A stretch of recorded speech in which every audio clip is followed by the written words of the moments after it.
boy, are we an opinionated newsroom. This is the Democratic Newsroom, and if there was one big headline in the week gone by, there were two words: Rahul Gandhi. On a tour to the United Kingdom where he spent a week just after the Bharat Jodo Yatra, Rahul Gandhi has kicked up headline after headline, storm after storm, triggering a huge political battle of criticism, of support, and he's grabbed a great deal of mind space, once again polarizing millions of Indians all across India and indeed all across the world. He certainly has made the headline. So here this week on Democratic Newsroom, we're going to kick around the topic of Rahul Gandhi. Has he crossed a line? Why is there so much gussa over what this Gandhi said while he was abroad? Is he right in saying that democracy is dying? So much to ask because so much has been said. With me on Democratic Newsroom this week, Rajdeep Sardesai, as always, one of the biggest chroniclers of Indian politics and a close watcher of Rahul Gandhi himself,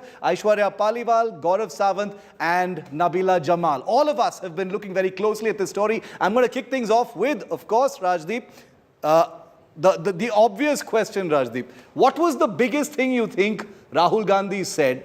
And is all this anger and gussa justified?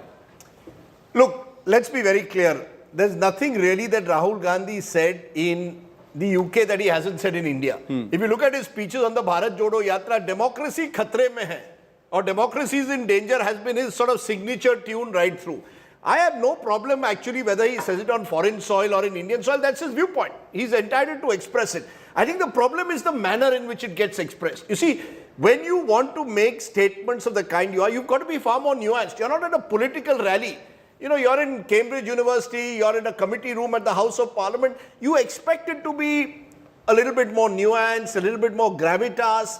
Back your claims if you believe democracy is in danger, back them with far more specific instances. Otherwise, it seemed like an off-the-cuff remark. And that's a dangerous thing. On sensitive issues, when you're abroad, you need to be a little bit more careful of the manner in which you make the remarks. I have no problem with Rahul Gandhi expressing himself, and you could argue that foreign soil in the age of real-time communication, it's going to go all over the world at the same time. But okay, so it's actually the way he said it, which is perhaps he could have nuanced it and made his arguments, I think, in a far better way than he eventually did. So Rajdeep says foreign soil or Indian soil doesn't matter. He's saying the same thing. What do you think?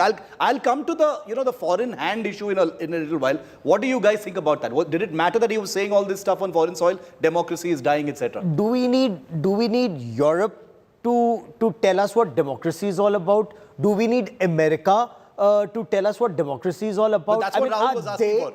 Are they defenders of democracy, and are we okay with it? I mean, we want a Gora to guide us about democracy, or no, Gora... He didn't say that. No, let's be fair. Rahul Gandhi, I've gone through it now. But he said, where are these defenders of democracy? Where are defenders? He says, are Goras defenders of democracy? Subsequent to that, 5 minutes later, he says, we will resolve our own problem. These are internal issues. In a subsequent, speech, he clarified. Subsequent speech. In that same when asked the question. It's unprecedented. He did not ask for Western intervention. Let's be fair. I did not say intervention. He said something which I thought was more important. He said, just a minute. He said democracy is a common public good. India is the largest democracy in the world. If I believe Indian democracy is under threat, I believe the world should take notice. Will Joe Biden or Donald Trump ask for Indian intervention to save American democracy? No, but he did say, where are these defenders? Yeah. That's right. He said that. Where are these? He's not calling for them to intervene, and they can't. Let's be honest. It's our problem, not their problem. Are they defenders of democracy, or are we the oldest democracy in the world? Why do we need Goras lecturing us? No, but I don't do we want a lecture from a Gora? We want a Vedam report to tell us whether we are a democracy or not. So certainly... Sir, you with your 4 decades plus of experience, you want a Vedam report to tell us? Nabila, of course I don't. No, what I'm saying is that it's not like BJP has never spoken about the Congress on foreign soil. So this is not unprecedented for sure. Prime Minister Modi, right when he won in 2014, he spoke in Toronto, in the United States, in Oman, hitting out at the Congress so much so, speaking of India being a scam country. country, that it's been so tainted and awful until I took over. So it's not as if the BJP has not done the same thing earlier. And if BJP really speaks about law and wants to abide by the law, then we've seen how they bulldoze several laws through an ordinance in the parliament. So, but is it really about criticizing the country? Or is it about calling for intervention? Rajdeep, you're saying there was no call for outside intervention. There was no call for outside intervention. It seemed like him saying, what are you guys doing? You guys are doing nothing. Where are the defenders of democracy? Sounds to me like a call to action. No. My point is, let us assume that's his view, right? Let's assume. How does it become anti-India? Let's assume that his statements are anti-Modi's government. Let's assume, as I said at the outset, his statements lack nuance. Let's assume that his statements do not reflect the complexity of an issue like democracy. Because, democracy has, I still believe that, democracy in this country allows us to sort of express ourselves, in a manner that very few other countries democracy would. Is not and he's saying democracy is dead. No, it cannot be that democracy is dead when I lose an election. It cannot be that democracy is dead when I lose an election. And democracy is alive when I win. I think democracy is problematic when, for example, some of our institutions don't function the way to do, and let's be honest, they don't. There are several institutions, Parliament, for example. But I don't think Parliament is fulfilling its task at all. Look at the legislative work or the failure of Parliament to have serious debates on serious issues of our times. There are very few debates. But the irony and the joke of it all here. No. So therefore, I believe these are the issues that should be debated in a nuanced, complex manner without making sweeping remarks like saying democracy is dead in India. And he kind of walked into a trap. For Parliament to function. That said, why I think it's so silly of Rahul Gandhi, on the contrary, is that he has barely any attendance in the Parliament. We just did that story the other day. He has below average attendance in the Parliament. He's failed to be present largely. And with what ground and moral ground does he have to speak about India on a foreign soil? You fight, electorally fight, get to the ground. Now, are we saying that at the moment, ultimately Modi has won through a people's mandate? Jamal, when over the last 8 years, 95% of the cases filed against politicians have been from the opposition by the Enforcement Directorate, are we saying that is not an evidence saying that none of these opposition party netas who have been pulled up by 95% are not corrupt? 95% out of 100? You genuinely believe, Nabila Jamal, that only opposition leaders in this country are corrupt? I'm not saying only. I agree that the timing and the fact that it's only opposition who are being targeted is an issue. But are these opposition leaders not corrupt? No. I think there are 2 points. There is the substance. Rahul Gandhi is entitled to his view that democracy is in danger. That's his view. And you have every right to respond to it and equally demolish his argument. My problem is when you start saying that by saying what he is, he becomes anti-national. That I don't agree. Let's put the anti-national thing is very problematic. Let's put that aside for a moment. Gaurav, there is a sense, many people have this sense, Rajdeep, also to you, that while Rahul raises a lot of perhaps legitimate things in a lot of people's view, he says certain things that kind of delegitimize the other things that are making sense. For example, he says, my voice is being silenced, my microphone is being silenced. He's just had a huge Bharat Jodo Yatra. Nabila talked about his attendance in Parliament. But Shiv, he spoke for good 50 minutes. I'm sorry, the speech that he gave in Parliament. He can't say that I'm being silenced. There are opposition party leaders who at times have legitimate grievances over the way the speaker in both Lok Sabha and Rajya Sabha are conducting proceedings. My point is different. What troubled me about Rahul Gandhi is I was trying to go through those speeches is when he turned in an audience in Cambridge, I think, to the Sikh gentleman and said that, y'all are second class, Sikhs are second class citizens. Now, when you're going to make something as serious and damning as that, you better back it up. And provide hard, you can't make these off the cuff remarks. So I have my problem with the fact that he doesn't at times respond with gravitas. I have no problem with him making statements, whether foreign soil, Jhumri Talaiya or anyone, and we should be ready to debate it. You are amongst the senior most journalists in our country, most respected journalists in our country. You think Sikhs are second-rate citizens in India? I just said. They are not. I just said I have a huge problem with it. Correct. So they are not. So here is the leader who the Congress says could well be their prime ministerial candidate. He goes on foreign soil and then says something that the Khalistanis will use against us, that foreign governments will use against us, those foreign governments that do vote bank politics in their country for the Khalistani vote, and entities like VDM and all these Freedom House and all them, they will say, see, opposition leaders are silenced in India. See, opposition leaders say that Sikhs are second-rate citizens in India.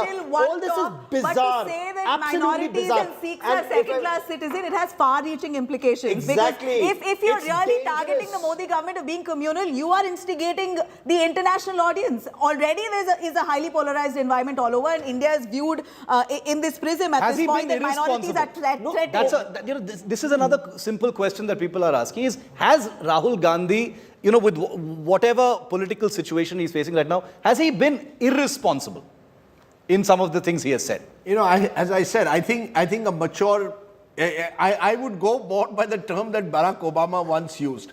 There's an element of some of the statements that you make that you're doing it in an unformed manner. You see, when you're a politician, let's be clear. Our politicians make all kinds of remarks that are hugely controversial. You remember Mr. Modi's 50 crore girlfriend remark, You remember Mr. Modi outside Taj Mahal while the terror attack was going on, attacking the government. Koi doodh se dhula hua nahi hai when it comes to kind of remark. This is politics. And they make, in Nabila's state, look at the remarks that one of the BJP leaders, Mr. Katil, has been making from time to time. I mean, those are remarks which would have no place in the dog whistles that continuously go out about minorities. That's the beauty My of India issue and its is democracy, my to issue trust is the electorate. my issue is that when you're going to a gathering like at the Parliament in Britain or at Cambridge University, whenever you make remarks, be prepared for the fact that those remarks will be closely dissected. Therefore, go with hard evidence, with research, with a proper, complex, nuanced argument full of gravitas. Do not use it to make, you're not in a political rally to make sweeping statements without that nuance. And I think that's where, I won't use the word irresponsible, but it showed to me an element of Rahul Gandhi is still an unformed politician when it comes to making the kind of arguments that you would like to see from a senior leader. Sir, this is exactly what Nishikant Dubey and Prahlad Joshi have been asking him to say. Everything that he has said in the parliament, they say, whatever you said, word by word, give us substance, give us proof. This is exactly what BJP at the moment is also saying.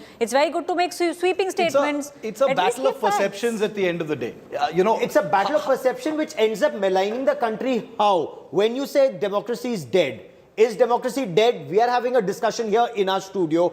Anything that the opposition says is discussed and debated in television studios, in print, in digital. How many television channels do we have in our country? How many newspapers do we have? How many digital platforms do we have? Has everyone been bought over? Clearly not. Institutions. There are institutions in this country which need to be looked at and put under the scanner. But I'll give you an example on China. Nights to the government every day. If Rahul Gandhi raises questions on China, since both of you are conscious of defense issues, as all of us should be, when Rahul Gandhi raises issues on China, I think he has every right to question the government's China policy.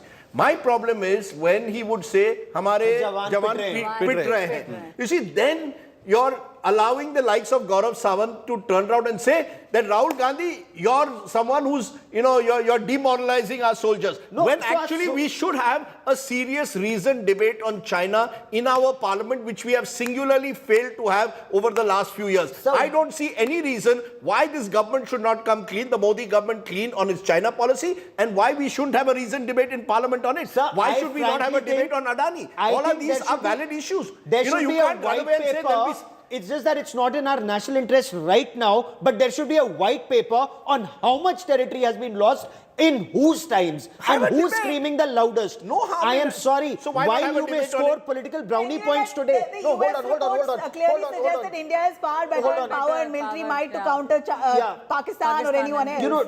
While you may score political points today between the Congress and the BJP, China will end up having the last laugh, saying we were always in control of this territory. Why would you want China to have that advantage on the negotiation table? No, are we saying that foreign policy issues are off the table in Parliament?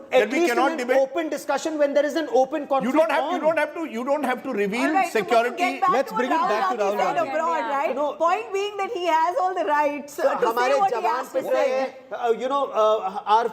हमारे जवान नहीं पिट रहे हैं. He's saying this at a time जब हमारे जवान actually पीट रहे हैं. And we've been on ground and spoken to the Rahul soldiers. Gandhi saying what he says becomes anti-India. Anyone from the BJP saying what they have to say is never anti-India. It's more patriotic. So that's the hypocrisy that I would call out. out. Nobody cares. A charitable way of putting it, even for critics, Rajdeep, would be that even if Rahul Gandhi makes a lot 4 of against 1, a lot of please. There's no question Sir, about I'm with you. I am saying I'm with if you there very is- end. And I'm not defending We Mr. are with Gandhi. the if there is, facts. We are with no, the this facts. is- I'm trying to this is find actually- nuance. I'm trying to find nuance. This is actually something that I'm asking all of you, which is that Rahul Gandhi might raise a lot of legitimate questions. I agree with you when you say raising questions about China. Similarly, raising questions about other things. It's his job as an opposition leader. He must raise these questions. I am saying in this kind of supercharged political atmosphere that we have, he always seems to provide one nugget for diversion. He will say something that's, you know, that can be easily latched onto, like this pitai ho gayi hamari jawano ki, or something, and then it completely gets diverted. Let me Sir, say sir. something controversial No, and then no, no. ask you, Aishwarya, No, to no. respond to it. Sir. I believe that you see, we are in IPL season. These team managements and commentators use a word in IPL matchup.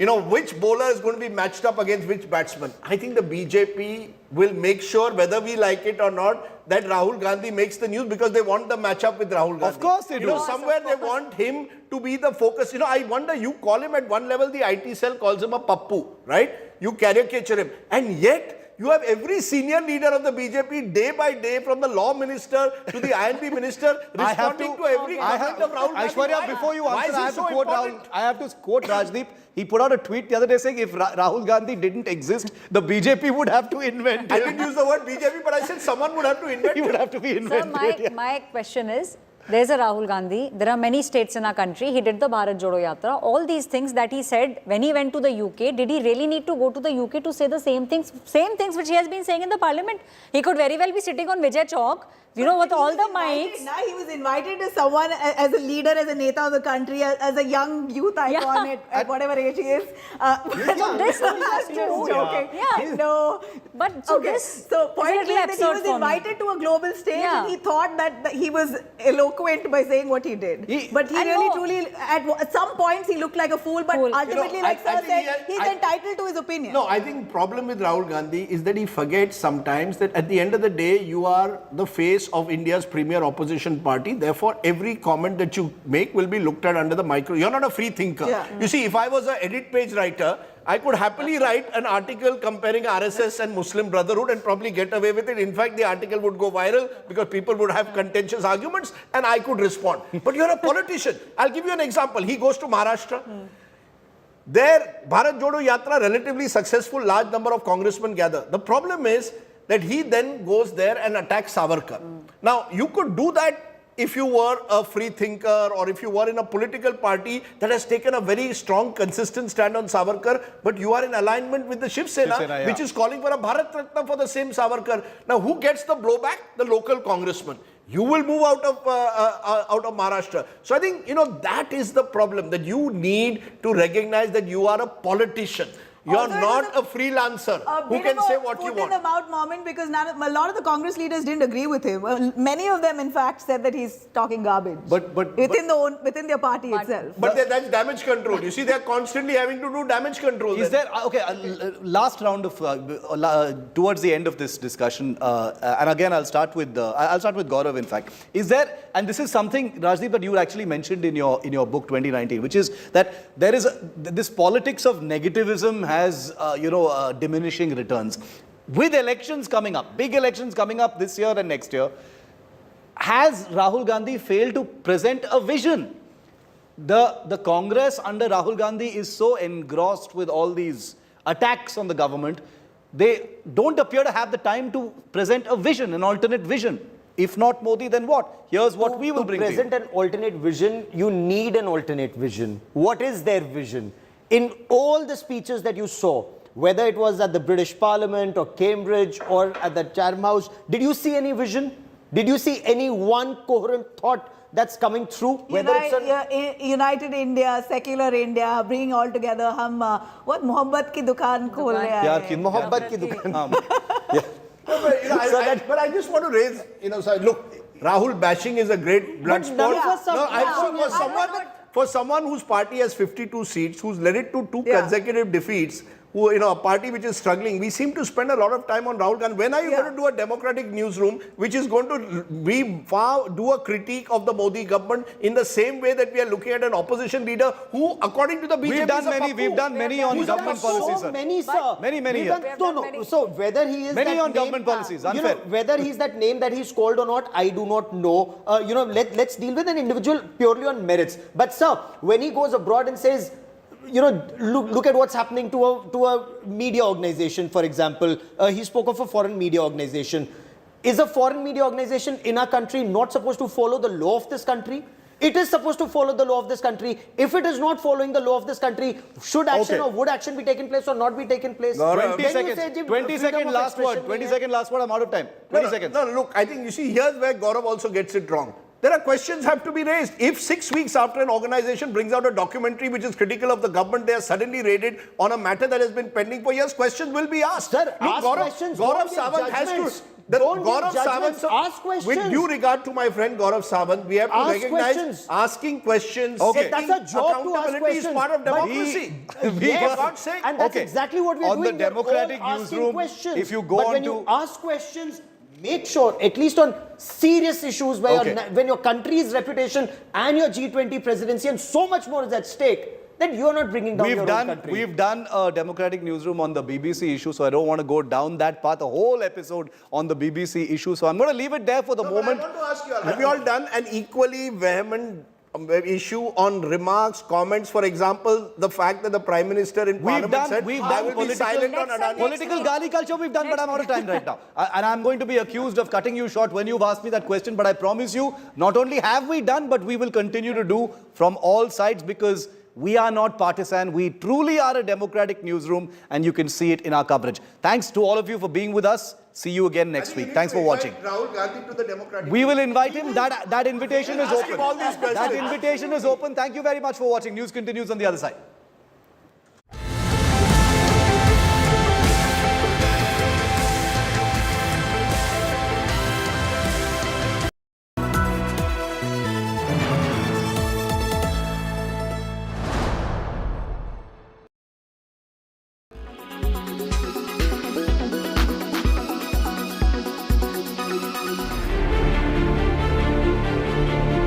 The Aam Aadmi Party's de facto second in command is behind bars in the Liquorgate case. And a cornered Aam Aadmi Party is fighting the perception battle. Delhi Chief Minister Arvind Kejriwal